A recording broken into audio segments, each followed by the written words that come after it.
大家好，欢迎来到 Easy Encoder。今天想给大家录一篇来自 Google 最近上线的一篇文章，叫做 Mixture of Recursions。之所以想跟大家录这篇文章，是因为我看到媒体上面很多人称这篇文章提出了一个新的架构，有可能会取代 Transformer 成为下一代的 Transformer， 所以这个让我非常的好奇。那我今天就跟大家一起来录一下这篇文章。在这个视频里面，我想分3步给大家来录这篇文章。第一步，我们先非常宏观的 high level 的给大家讲一讲这篇文章所提出的 mixture of recursions 到底是一个什么东西，让大家有一个直观的 big picture 式的理解。第二步，然后我们再来看一下这篇文章之前的一些工作，因为我觉得这篇文章其实是前序工作的一些缝合，所以必须先了解一下前序的工作，才能更好的理解这篇文章。第3部分，我们再来仔细的读一下这篇文章的一些细节。那当然，因为有了前面2部分的理解，看这篇文章相对来说是比较容易的。那这篇文章其实实验做的是非常的全面，那这也是 Google 大部分 paper 的一贯的风格，所以有可能我会跳过一些实验的细节，给大家拎一下一些主要的结论结果。那话不多说，我们就直接开始吧。我想先跟大家分享一下我对这篇 paper 背景的一些理解。在最早期 Transformer 提出之前，其实大家用的比较多的是 RNN 模型，尤其是在解决 machine translation 的问题上。那 RNN 模型有一个很大的问题，就是它没法并行，所以它不好 scale up。在大数据量、大模型的情况下，这个 RNN 模型不太适用，所以后来 Transformer 提出来了。那 Transformer 的一个好处就是它的计算可以并行，所以它很容易的就能够 scale up， 这也就导致了现在我们所看到的这种很多的大语言模型。但是随着这种技术的发展，当这个大语言模型越来越大的时候，它也展现了一些瓶颈，主要就是计算量太大，还有这个 memory 的需求也太大。所以这个时候大家又把目光转向了很早之前的 RNN 模型。为什么呢？这个 RNN 模型有什么好处呢？它比较大的一个好处就是它有一个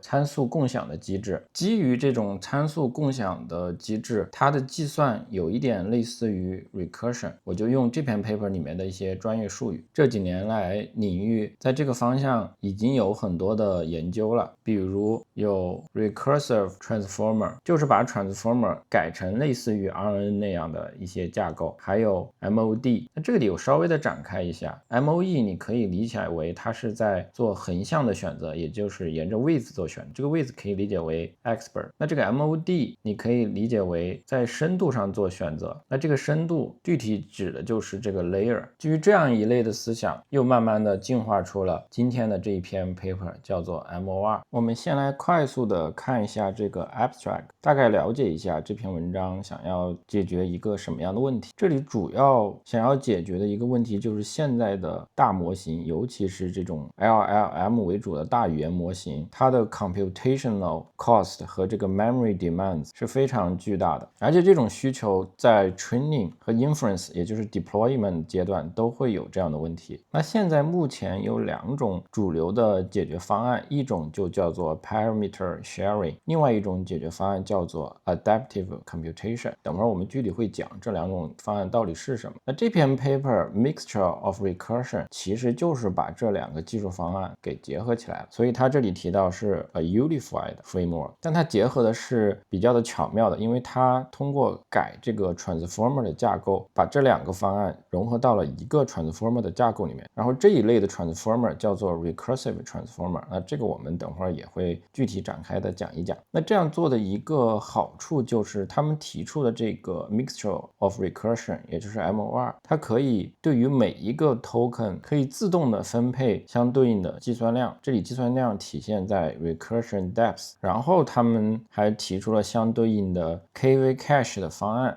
这样的话可以进一步的去改善这个 memory access efficiency。那后面就说他们做了一些实验，在同样的 training flops， 他们的这个新的模型架构能够降低 validation 的 perplexity 和这个 few shot 的 accuracy， 然后有更高的 throughput。那我们再来看一下这个 Figure 1， 具体的看一下这个 MOR 到底是一个什么东西。它这里展示的就是一个 MOR 的 block， 给定一个 token xt， 经过一个 router， 这个 router 的作用就是来判断一下这个 token 是否要经过这个 block 进行计算。这里就跟 MOE 的专家选择非常的相似，只不过这里的区别是，这里不是选择专家，而是选择是否经过这个计算的 block。如果这里算出来 g 等于 0.7， 就说明这个 token 需要经过这个 block， 所以这个 token 就会经过这个 block， 然后跟之前的输入做一个加权平均。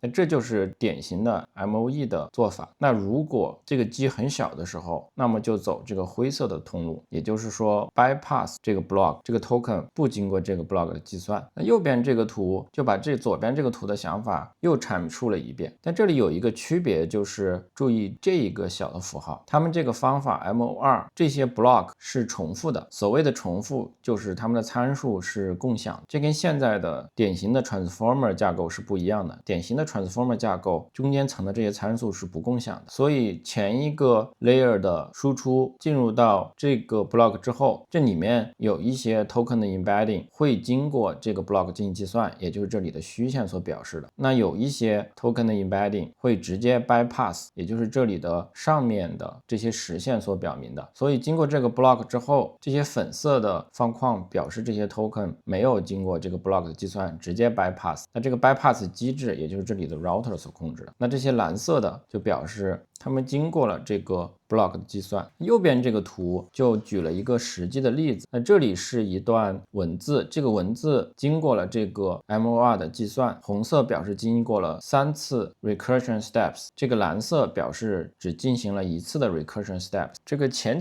的蓝色代表经过了2次的 recursion steps。 所以看到有一些 token， 比如像 people， 这个模型就会自主的选择对它多进行几次计算，在这里是3次。那有一些比较简单的 token， 比如说像这里的一些 dash 符号，可能没有太多的信息量，所以这种就进行非常简单的计算。大家能够明白它这里想要表达的意思，就是重要的 token 模型会自主的选择多进行计算，简单的 token 信息量少的 token 模型会自主的选择少进行计算，这样能够极大的节省计算的成本。这个图就是把上面这段文字可视化了，横坐标表示的是 sequence position， 也就是每一个地方代表一个 token， 这里纵坐标表示的是 layers， 那这里展示的是3个 layers， 这里的深色表示这个 token 被计算了，浅色表示这个 token 被 skip。 比如说像这个第一个 token， 可以看到这3个 layer 都进行计算了，但是对于第二个 token 只进行计算了第一个 layer， 第二个和第3个 layer 都没有进行计算。所以对于这些的 token 模型是选择在后面的 layer 直接跳过，而对于这些 tokens 模型选择对它进行计算。所以通过这样的一个图，大家应该有一个宏观的了解，知道这个 MOR 到底是一个什么东西，然后它能够自主的选择对 token 进行计算还是跳过，其中的机制就是通过这个类似于 MOE 的 router 所控制的。另外就是中间的 transformer block 不像原始的 transformer 那样，它这里的 block 参数是共享可重复使用的。我相信经过第一部分的讲解，大家对这篇 paper 应该有了一个非常宏观的认识，知道这个 MOR 到底是一个什么样的方法。那我这里进入第二部分，给大家讲一讲一些相关的背景。其实讲完这些背景之后，大家就会发现这个 MOR 的方法其实就是前面几个方法的一个缝合。那我稍微给大家拆解一下我对于这个 MOR 方法的理解。那我觉得这个 MOR 的方法其实就是之前的 recursive transformers 加上 MOD 方法的一个融合。如果你不知道什么是 recursive transformer 和 MOD 的话，也没有关系，因为我马上会给大家讲解。recursive transformers 其实是很大的一块研究的领域，我在这里就给大家摘一篇 Google 自己之前的一篇文章，那这两个依作都是一样的。那这种所谓的 recursive transformer 其实早在很多年以前 Google 就提出来过，当时的概念叫做 universal transformers。那我觉得这个其实就是现在所谓的 recursive transformer 的一个基础，所以这一篇 paper 也会简单的给大家提一下。但 MOD 其实也来自于 Google 之前的一篇 paper。MOD 简单的说就是把 MOE 的思想用在了前面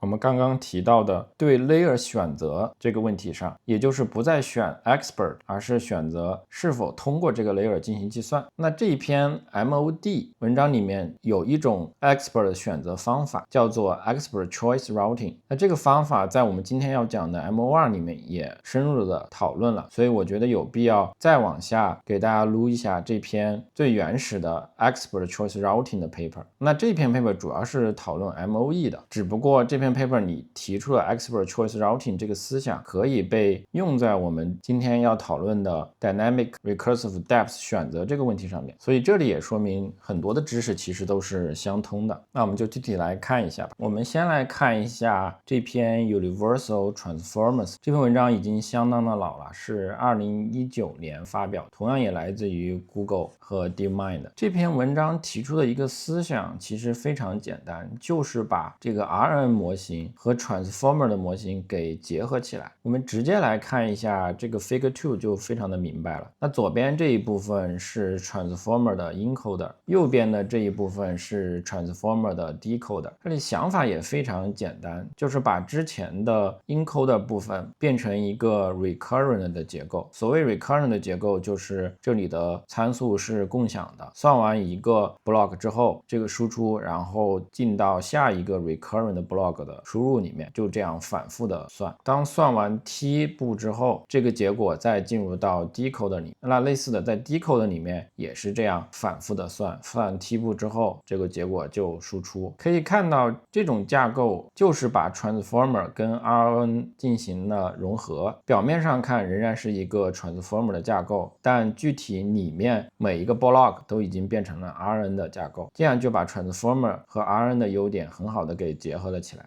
里面的这些计算仍然是并行，外面的这些本来就是 sequential 的计算，现在变成了 recurrent。 因为参数的共享，这总体的参数量会少很多。基于 universal transformer 后面有很多后续的跟进的工作，那这一类工作我统称为 recursive transformers。 我就挑一篇最近的来自 Google 的文章作为一个代表来给大家讲一讲这个 recursive transformers。 那这篇文章其实在 recursive transformer 上面又提出了一个新的想法，他们叫做 relaxed recursive transformers。 我们来稍微的看一下这个图。第一个图表示的就是传统的 transformer 的架构 vanilla transformer， 那这里的每个 layer 都是独立的，没有任何的 recurrent 的结构。那 recursive transformers 也就是我们前面提到的 universal transformer， 它这里面的这些 block 是重复的，也就是这个符号所表示的意思。那这里有1到 k 个 layer， 那重复的次数就是 n 除以 k， n 就是总共的 layer 的个数。那这一篇 paper 所提出的一个 relaxed 的 recursive transformer 是什么意思呢？就是这种架构是基于 vanilla 和 recursive 之间的一种架构，他们把 LoRa 的思想给引进进来。因为如果在 recursive transformer 里面，它每次重复的时候，这个参数是完全共享的，每个重复的 block 是没有任何变化的，所以他们就提出了一种想法，把 LoRa 给引入，在每次重复的 block 里面，这个 LoRa 是不一样的，也就是他们用这种不同的符号所表示。比如说在第一个重复的 recurrent block 里面 LoRa 是这些，那对于第二个 recurrent block， 在这个 block 里面同样的 layer 参数是共享的，所以参数是一样的，但是加上去的这个 LoRa 是不一样的，所以在第二次重复的时候，因为这个 LoRa 的引入导致相同的 layer 它的参数是有一些微小的变化，然后类似以此类推，对于不同的 recurrent block 这个 LoRa 都是不一样的。这就是他们 relaxed recursive transformer 的基本思想。但这个方法跟我们今天要讲的 MOR 没有太大的关系，大家了解一下就好。我想对这篇 paper 稍微给大家展开讲一讲，因为我觉得这个点还是挺有意思的，但是跟我们今天所要录的 paper 没有太大的关系。这篇 paper 主要的一个创新点就是对于已经训练好的 transformer model 如何把它改造成一个 recursive transformers， 也就是说他们所提出的 recursive transformers 并不是从头开始训练的，而是从一个已经训练好的 transformer model 里面给改造过来。那这里就有一个问题，对于这些传统的并不是 recurrent transformer 的架构的模型，如何把它改造成一个 recursive 的架构呢？这里作者就提出了几个方法，分别是 stepwise、average 和 lower。这分别是什么意思呢？比如说在这里有 transformer block 有6层，那如果想把它改成有2个 recurrent blocks 的架构，每个 recurrent block 里面有3层的话，那么这里面参数该如何融合？ stepwise 的意思就是说，对于原来6层里面，我分别抽出第6层、第3层和第1层这些参数，做成一个新的 block， 然后重复这个 block， 也就是说 layer 2、layer 4、layer 5这些参数就都不要了。那另外一种方法就是 average， 那也比较容易理解，就是把第1层和第4层的参数取平均。因为如果你把这个 block 展开的话，假如说这里还有一个重复的 block， 那么这个地方就是 layer 4、5、6，那对应的这个地方就应该是1和4进行平均，类似的2和5平均、3和6平均，然后这个 block 重复。 lower 的意思就是我们就选最底层的3层，然后进行重复。通过这种方法就可以把一个 vanilla 的 transformer 改造成一个 recursive transformer， 不需要任何的重新的训练。那对于他们所提出的 relax 的 transformers， 他们采用的就是这种 average 的方法。那对于 LoRa 的计算，他们就提出了这样的一个方法，也就是当前的这个 layer 减去他们融合之后这个 layer 的差，做一个 SVD 分解，这个 SVD 分解的这个矩阵作为 LoRa 的2个矩阵。这就是这篇 paper 的一个基本的思想，我觉得这个点还是挺有趣的，大家知道一下就好了。那这篇文章还提出了一个比较重要的概念，叫做 continuous stepwise batching。那为了理解这个概念，我们得先理解一下 continuous sequencing batching， 也就是把这里换成 sequence。我们先来看一下什么是 continuous sequence batching。那这里它把 sequence 给省略了，称为 continuous batching。那这个 continuous batching 是目前大语言模型在做 serving 的时候非常重要的一个方法。这些方法在比如说 VLM 里面已经被广泛的运用了。这个方法能够极大的提高大语言模型 inference 时候的这个通量。我们就来看一下什么是 continuous batching。简单的说，就是大语言模型在部署的时候会收到很多用户的 request， 那用户的这些 request 可以简单的理解为用户的这些问题，它长度是不一样的，有长有短。所以一般的做法是把用户的这些问题放到一个 batch 里面，然后送到大语言模型里面，就像左图这样所表示的。这些黄色的表示的是用户的 prompt， 也就是用户的那些问题，蓝色的表示的是大语言模型开始生成 response， 也就是答案，然后每一列代表的是一个 token。 可以看到这个 batch 里面有4个 request， 然后这4个 request 的长度都是不一样的。那如果你把这4个 request 放到一个 batch 里面，送到大语言模型里面，在 GPU 上面进行推理的话，就会遇到一个问题，每次推理这个大语言模型都会新产生一个 token， 也就像这里的 T4、T5、T6、T7 一直到 T8。 但是对于不同的 request， 这个答案长度是不一样的。比如说对于第一个 request 产生2个 token 之后，这个答案就完成了，所以第3个就是一个 end。 那对于第2个问题需要产生5个 tokens 才能结束，那对于第3个问题只产生1个 token， 这个回答就结束了。那这样就会产生一个问题，因为所有的这些 request 全是都在一个 batch 里，那必须等这个最长的答案产生完这个 batch 才能结束。那这样的话，第1个、第3个和第4个 request 都必须进行等待，那这些空局的地方都被浪费了，也就是 GPU 的利用率不高，必须等这个最后一个最长的序列完成，这个 batch 才能结束。那这个时候 continuous sequence batching 的技术就可以用上。那这里具体指的是什么意思呢？简单的说，就是当这个 batch 里面的一个序列已经完成的时候，我们可以人为的把新的 request 新的问题给直接加上去。比如说当第一个问题已经回答完了变成 end 的时候，我们可以把下面一个也就是这里的 S6 给接上去，然后同理对于 S3 这个回答完了之后，我们也可以把 S5 可以接上去。这样当我们进行到比如说 T6 的时候，那么我们就可以继续生成 T7 和 T8， 这个时候 GPU 一直都在被使用， GPU 的利用率就会比之前要高很多，这样你就不用等到这个 S2 整个完成，你才能进行下面一批 request 的计算，你在它还没有完成之前，你就可以进行新的 request 计算了。那么这个就叫做 continuous sequence batching，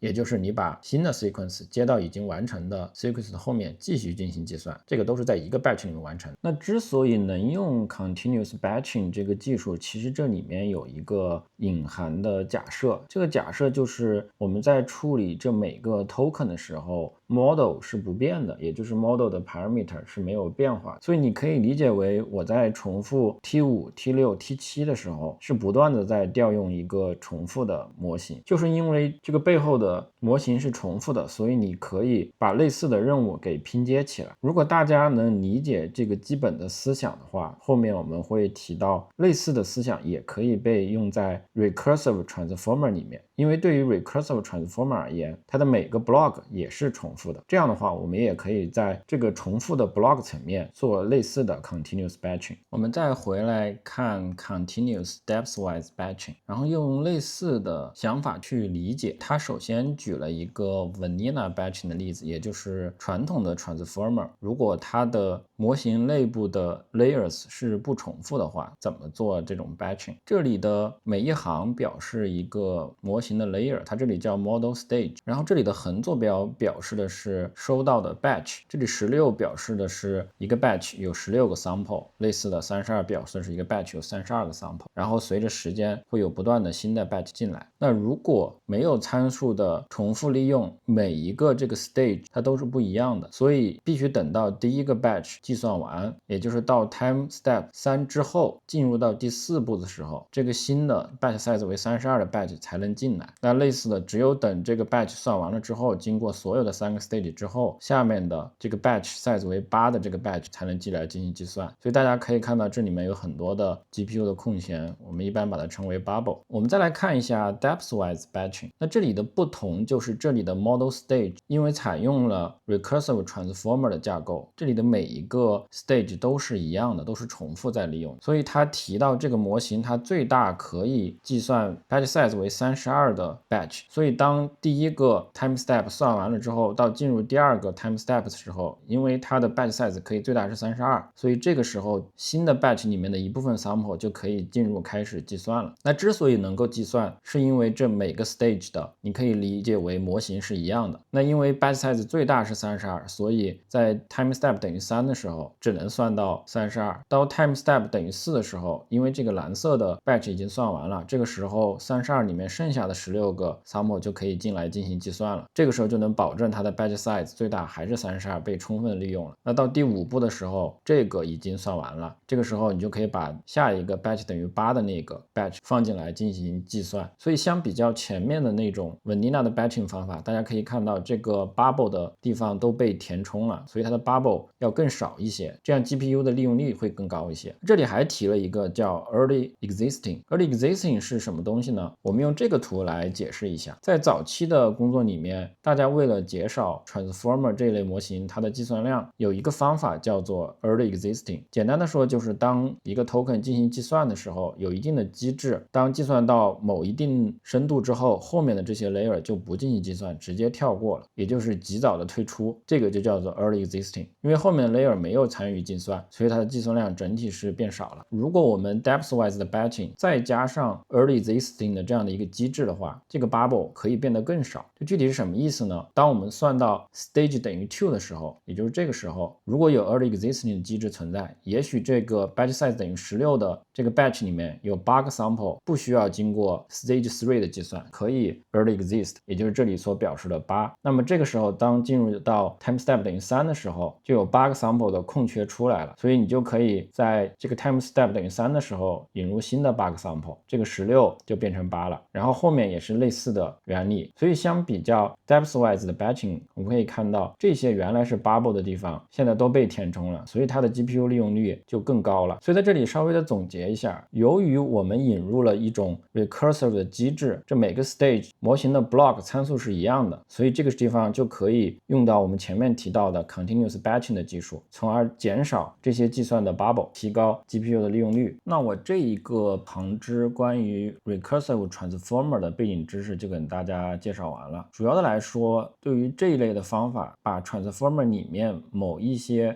layer 或者是 block 改成参数共享，从而减少参数量。另外，在一些工程学角度，比如说可以利用到 continuous batching 的技术，从而进一步增高 GPU 的利用率。但是这一类的方法存在一个潜在的问题，就是对于每一个 token 它其实没有做分别，也就是说不管是简单还是重要的 token 都一视同仁。所以这里我们就引入另外一个旁支 MOD， 也就是 mixture of depth。 在这一类的方法里面，对每一个 token 利用 routing 的技术，使得它有不同的计算量。那我们来具体的看一下，我们直接就来看一下 mixture of depths。这篇来自于 Google DeepMind 的 paper， 这个图就很直观地展示了这样的一个想法。对于 token xi， 这里有一个 router， 这个 router 就跟 MOE 里面的 router 是一样的。这个 router 的任务就是计算一个权重，这个权重又来决定这个 token 是 bypass 这个 block 还是经过这个 block 进行计算。当 w 等于 0.41 的时候比较小，所以这个时候 token 就经过这个旁支直接 bypass 了这个计算。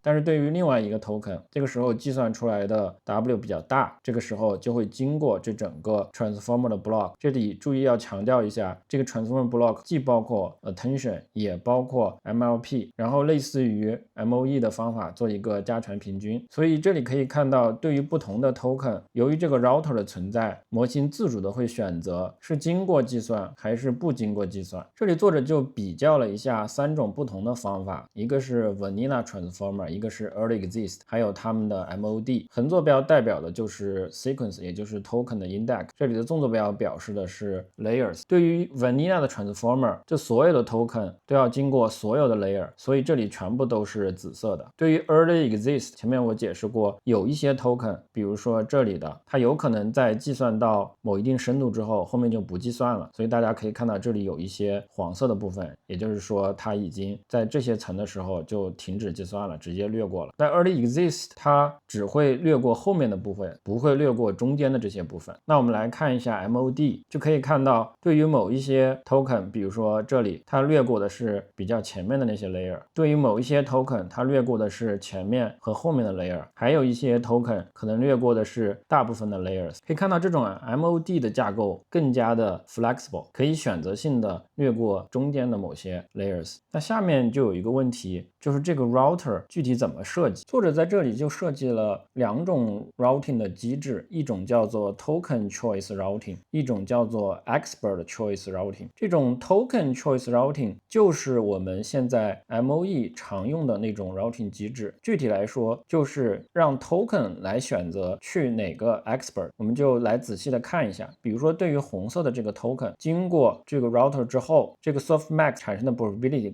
可能对应的是第一个 expert， 它的 probability 最大，那么这个 token 就进到第一个 expert 里面。那类似的，如果第二个灰色的 token 它算出来 softmax probability 对应的最大的是第二个 expert， 那么就把这个 token assign 给第二个 expert。 然后类似的，对于其他的 token 都这么算。但是这里就会有一个问题，因为每个 expert 它能接受的这个 token 数量是固定的。如果这个 expert 比如说 expert 1已经接受了2个 token 的话，这个时候如果再有一个 token， 比如说像这里一个浅蓝色的 token 计算出来也要 assign 给这个 expert 的话，这个时候因为已经满员了，这个时候这个 token 就没办法再 assign 给 expert 1了。这个时候就用到了一种机制叫做 token dropping， 所以这个浅蓝色的 token 就必须被 drop 掉了。那另外一类的方法叫做 expert choice routing， 这个方法就反过来，我们不是站在 token 的角度去分配 token， 而是站在 expert 的角度去选择 token。 所以大家注意看这个箭头的方向是反过来了。对于每一个 expert 我都选 top 2 tokens， 比如说这个 expert 我选择这2个 tokens， 那具体的选择也是根据每个 token 的这个 softmax probability 去选。那类似的，对于第2个和第3个 expert 也都这么选。这一个 token 有可能会被2个 expert 都选中，那同样呢也会存在 token dropping 的问题，这个 token 可能不会被任何的 expert 所选中。那其实这种站在 expert 的角度去选 token， 也就是 expert choice routing routing 的方式，也是来自于 Google 的一篇 paper。我们来稍微看一下这篇原始 paper 是怎么解释的。这里就比较了一下传统的 MOE 分配方法，也就是 token choice 和他们提出的 expert choice 的区别。那左边这两个图就是 token choice， 比如说现在有两个 token，token 1是 we，token 2是 like。那 token 1经过一个 router 算这个 probability， 可能会被分配给 expert 2，类似的 token 2经过这个 router 分配给 expert 1。那这个方法最大的一个问题就是 load balance 的问题，这里没有一个很好的机制保证 token 能够比较平均的分配给这些 expert， 所以会存在某一个 expert 它的 load balance 非常的大。那像 DeepSeek、V3 还有其他的一些 paper 提出了一些方法，比如说加一些 loss 去控制这个 load balance。那这篇 paper 就提出来一个方法，我们可以不从 token 的 level 去选 expert， 而是我们站在 expert level 去选 token。这就有点类似于我们之前学的排列组合，抽屉里面放苹果的问题。我们在解决这类问题的时候，可以在苹果的层面去分苹果，也可以在抽屉的层面去选苹果，从这两个角度都可以解决这个排列组合的问题。那我觉得这个思想也是非常的类似。如果我们从 expert 的角度来看的话，我们也可以算一个 token 的 probability， 然后去选择 top k 分配给这个 router， 比如说这里选的就是 we like to play 这4个 token。那类似的对于第二个 expert， 同样的可以用这个 router 来算一个 probability， 然后选择 top k， 这里选择的是 we like soccer field。 因为每一个 expert 都是选择 top k， 所以这里就没有前面所提到的 load balance 的问题。我们再回来看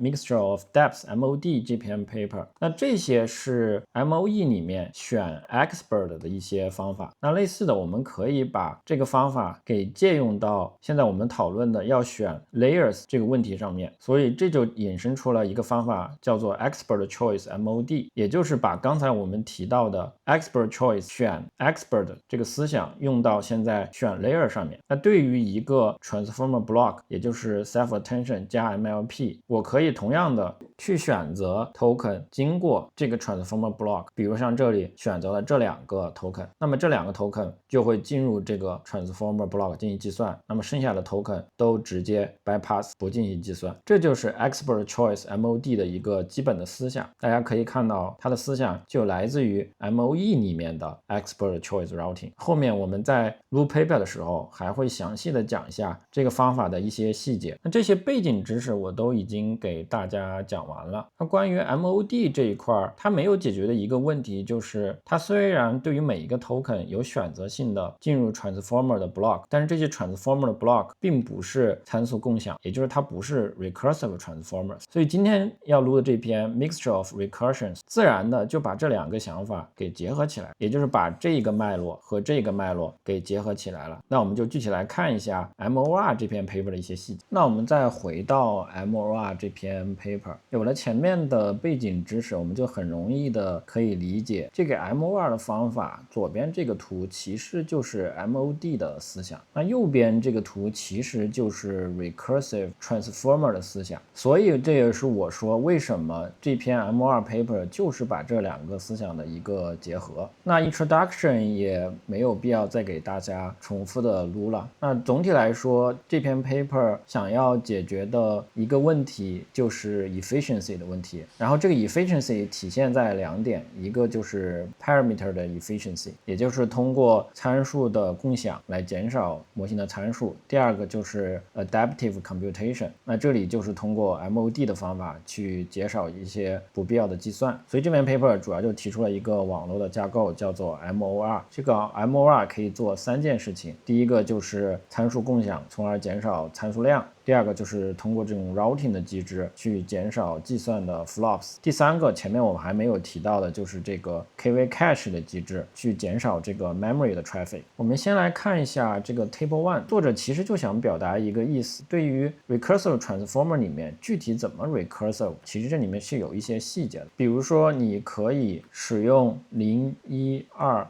012这样的重复，这个表示 layer 的 index。作者把这种方法叫做 cycle。那你也可以这样来重复，比如说0 0 0 1 1 1，也就是把第一层 index 为0的第一层重复3次。作者把这种方法叫做 sequence。但是在这个 table 里面，在这种 cycle 的方法里面，其实还有一个变种，就是第一层和最后一层是否要重复。那这篇 paper 的一个结论就是用这种 middle cycle 的 strategy 是最好的。所谓 middle cycle， 也就是我只重复中间的这些层，不停的循环，但是对于 layer 0和最后一层 layer 3是不重复的。这种 middle cycle 的 strategy 是最好的。这个 table 就想表达这样一个观点。我们接着来看一下 figure 2，这里就解释了一下他们是如何做这个 routing 的。这里也是用了2种方法，叫 expert choice routing 和这个 token choice routing。那这里前面已经给大家解释过了，那这里再重复一下。expert choice routing 简单的说就是对于每一个重复的 block， 它这里叫做 loop， 我从这个 loop 的层面去选 token， 它这里仍然沿用前面 MOE 里面的术语，把这里称为 expert， 但其实我们现在不是 expert， 是 loop 了。对于第一次的 loop， 默认这里是选择所有的 token 都要进行计算的，但是在第二个 loop 里面，我只选择 top k 的 tokens 进入到我这个里面进行计算。那基于这些已经计算过的 token， 当进入到第3次 loop 的时候，我再来一次 top k， 从这个里面已经计算过的那些 token 再选择 top k 进行第3轮的计算，也就是这些粉色的。这就是 expert choice routing 的简单思想。大家可以看到，这种选择方法是在每一个 loop 的层面上面进行选择。那对应的 token choice routing 就是我直接把这种循环的方式分成3类。第一类就是我只经过第一个 loop， 第二类就是我经过第一个和第二个 loop， 第3类就是这3个 loop 我都经过，然后再让每一个 token 去选择它要进到哪一种方式里面。那这个方式其实就可以理解为 MOE 里面的 expert。那同样这一类的方法里面就有 MOE 里面所常遇到的 load balance 的问题，它有可能只会选择某一类的 expert， 导致这类的 expert 出现一些严重的 load balance 的问题。那类似的你也可以加一些 load balance 的 loss， 或者使用 DeepSeek V3 里面所提出的 loss free 的方法。这里有一个表格又进一步的比较了一下这2种 routing 的方式它的优缺点。那对于 token choice 的 routing 方式，前面已经解释了它的缺点就是有这种 load imbalance 的问题。解决方案也就是加一些 balance loss 呀，或者是 loss free 的方法。它的一个好处就是它没有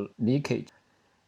等会儿我会详细的展开。那对应的 expert choice 的问题就是这类的方法它有这种所谓的 leakage 的问题，也就是 causality 的 violation。那自然这一类的方法的好处就是它没有这些 load imbalance 的问题。那什么是这个 causality violation 的问题呢？主要就出在这个 expert choice routing 的方法它是一个 top k 的选择，这个问题就来自于这个 k。对于每一个 loop 它要选择 top k 个 tokens， 这个时候如果是在 training 的时候你可以从这些 tokens 里面选 top k， 但是一旦在 inference 做 sample 的时候，对于那些 future token 比如说这些是没有的，这个时候你就没办法进行 top k 的选择，因为对于当前的那一个 token 你是没有下面这些 token 可以看的，这就是 causality violation 的问题。那为什么 token choice routing 没有这个问题呢？原因是因为在这个 routing 的方法里面，对于每一个 token 我都是单独的去选它具体走哪一种 loop 的形式，这个 token 的选择跟这个 token 的选择是没有关系的。所以你可以简单的理解为这类方法它其实用的是一个 top 1 的方法，也就是它的 k 在这里是等于1，所以它不存在需要看 future tokens 的问题，所以这个方法它没有 causality violation 的问题。那具体如何去解决 expert choice routing 里面这个 causality violation 的问题呢？其实在前面我们看的 MOD 的那篇 paper 里面他们就提出了一个方法，这个思想也很简单，就是在这个 router 这个地方再加一个比较简单的 MLP 网络。这个 MLP 网络是干什么事情呢？就是预测当前前这个 token 是否属于 top K 这个类别，也就是做一下分类。在 training 的时候就可以去训练这样一个 MLP 的网络。那在原始的 paper 里面提到，因为这个 MLP 网络非常的简单，所以对于这个网络的训练很快就能收敛，并且精度会非常的高。在 sample 的时候，你就可以用这个 MLP 的网络对于当前的这个 token 去预测它是否属于 top K。如果是处于 top K， 那么我们就进入这个 loop， 如果不属于 top K， 我们就 bypass。 所以就通过这样一个小的网络，从侧面上去解决了这样的一个问题。具体的细节大家可以去看一下 MOD 那篇 paper。 这篇 paper 里面还有很大的一块讨论了 KV caching 的 strategies。 他们这里提出了2个方法，第一个叫做 recursion wise caching， 第二个叫 recursive sharing。 那这里花了很多的文字去解释这2个方法，我个人觉得这里写的不是特别的清楚，我就按照我的理解给大家解释一下，如果你有不同的观点，欢迎你给我留言。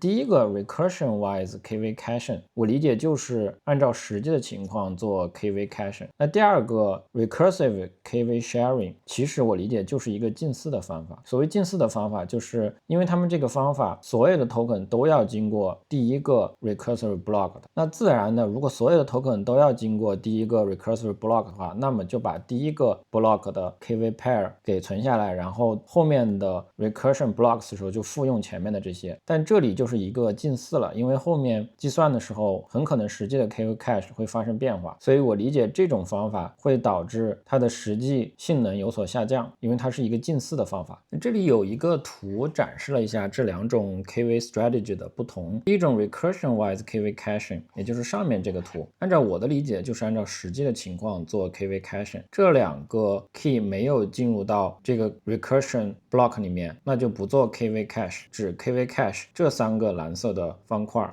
所以 attention 就发生在这些蓝色的地方。那对于第2种方法，也就是近似的方法，只用最开始的 initial recursion KV cache 值的话，可以看到这些所有的这些地方 attention 都是会被计算的，也就是这一些 key 都是来自于最开始的 recursion block， 在后面的 recursion blocks 里面重复用这个最开始的 key 的值。那方法部分就给大家录的差不多了，我们来看一下结果。这个 Tape 3展示的就是几种 transformer 架构的比较。 Vanilla 就是传统的 transformer， Recursive 就是指的 recursive transformer， 也就是里面的 transformer block 参数是共享并且会循环。 MOR 就是在 recursive 的基础之上加入了 routing 的机制，使得每个 token 会有不同的 routing 的选项。我们就直接看这个 average 好了。那第一个能够得出的结论就是，对于相同的 training 的 flops， 比如说这里都是 16.5， 这个 MOR 的方法参数量可以做得更小，比如说在这里只有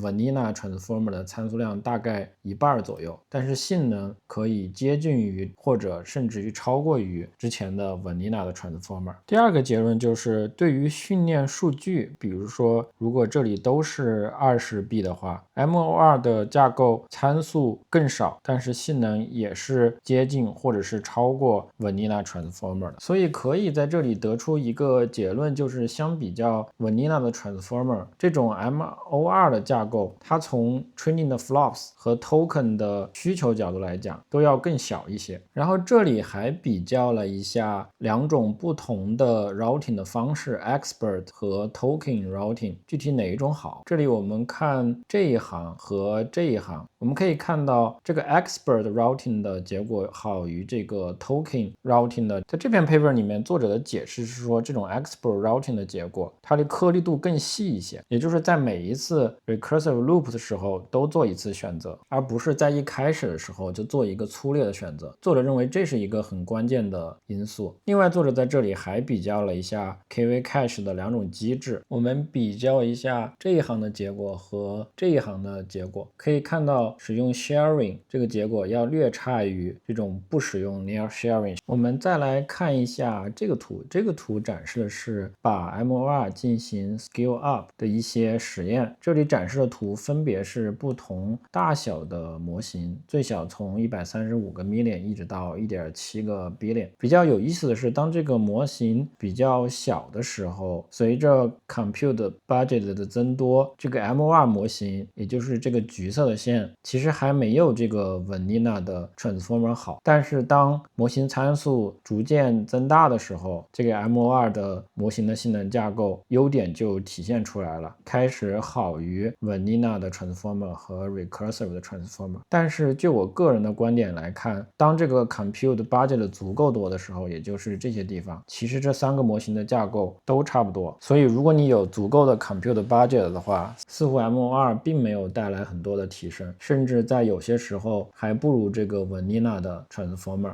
也就是这个绿色的。作者在这里进一步的展示了 Compute Optimal Scaling 这个实验。这个实验的目的就是给定一定的 Compute budget， 然后去看最合适的 Model Size 在哪个地方。这里的五角星就表示在当前这个 Compute budget 的情况下最合适的 Model Size， 因为它的 Validation Loss 是最低的。在能够达到近似于 Vanilla Transformer 的 Validation 的 Loss 情况下，这个最优的 M2 的 Model Size 是要更小一些。对于不同的 Compute budget， 我们也都能够观察到类似的现象。所以这个图就表明 M2 这一类的架构很可能比 Vanilla Transformer 的架构在计算效率上面可能更高一些。也就是说，它只需要更小的 Model Size 就能够达到 Vanilla Transformer 大模型同样的效果。作者在这里还展示了一个图，是 M2 模型 Test Time Scaling 的结果。那这个图我并没有100%的完全理解，但我觉得这个 Test Time Scaling 这个想法还是挺有意思，所以我按照我的理解给大家解释一下。这里的 Test Time Scaling 是指，假如你的模型已经训练好，并且网络架构已经固定了，比如说在这里就是360个 million 的 model， 那么你在 test time 的时候可以改变它 recursive 的次数，比如说 M2 最多就可以有2个 recursive blocks， 类似的 M2 和 M2 就是允许有更多的 recursive blocks。 那因为这每一个 loop 它的参数是共享的，所以你可以在 test time 把这个给增大，所以这就是作者所提到的 test time scaling。 作者在这里放这个图想展示，在 test time 如果我们增大这个 recursive blocks 的个数的话，这个性能是逐渐在变好，但是我不知道怎么去解释这个图，通过这个图能体现出这个结果。欢迎大家留言给我解释一下你对这个图的看法。那这篇 paper 里面还做了很多的 ablation study 去解释不同的这种 router 形式里面的一些超参所带来的一些影响。那我觉得这跟这篇 paper 所主要的内容不是那么的直接相关，所以我在这个视频里面就忽略了，大家感兴趣可以自己去看一下。那我给大家稍微的总结一下我对这篇 paper 的理解。那我觉得这篇 paper 其实就是前面工作的一个延续，也可以说是缝合，把 MOD 和 Recursive Transformer 给缝合起来了。那至于很多媒体上面所宣传的这个 M2 架构是否有可能成为下一代新的 Transformer 架构，我个人还是持观望态度。因为在我自己的工作当中，多年以前我刚好花过很多时间去研究这种 RNN 的架构，当时我的工作是把 RNN 这样的架构用在图像处理上，我就发现一个问题，因为 RNN 里面参数的重复使用，其实导致这个模型的参数量过少，它的表达能力比较弱。当我发现这个问题之后，其实我是后来把 RNN 里面重复的参数利用给改掉了，让它每一次循环的时候参数是不重复使用的，这样当参数成倍的增加了之后，模型的表达力变强，性能就直接提高了。那现在这一类的方法其实是跟我当时的做法是反着来的，故意的把 Transformer 里面的参数量通过参数共享的形式减少。我们也可以看到在这篇 paper 里面，当参数量减少之后，模型的性能其实是有所下降的。但是从另外一个角度来看，因为现在的 Transformer 模型实在是太大了，所以在部署的时候有各种各样的问题。那这一篇 MOR 所提出来这些方法，我觉得更多的是工程上的一些便利，可能某种程度上来说会牺牲一些模型的性能，但是它带来的工程上的这些好处可能会超过性能下降所带来的坏处。所以我觉得这其实也是一个 trade off。 工程上的便利，这里我特指的就是比如 inference 的速度、 GPU memory 的使用等等等等这些。但是我觉得这篇 paper 其实并没有展现出来一个问题 MOR 这个方法它的 scaling law 到底是怎么样子。因为我觉得这可能是最核心最根本的问题，就是这个架构能否继续 scale up。现在 Transformer 所遇到的一个瓶颈就是，当模型大到一定程度之后，因为数据和计算的限制，它已经很难再 scale up。如果 MOR 这个架构在数据的使用率、计算效率上面比传统的 Transformer 好的话，那么有可能 MOR 这个架构在相同的数据、相同的 compute 的情况下，能够进一步的 scale up。因为这篇 paper 做的实验还是在比较小的模型 size 上面所展示的，所以这个结论是否成立，我觉得还值得怀疑。但不管怎么样，我觉得 MOR 这个思想还是挺有意思的，值得继续研究下去。有没有可能成为下一代的 Transformer 架构？我觉得现在还太早了。那今天的 paper 就跟大家录到这里了。如果你有任何的疑问，欢迎你留言给我讨论。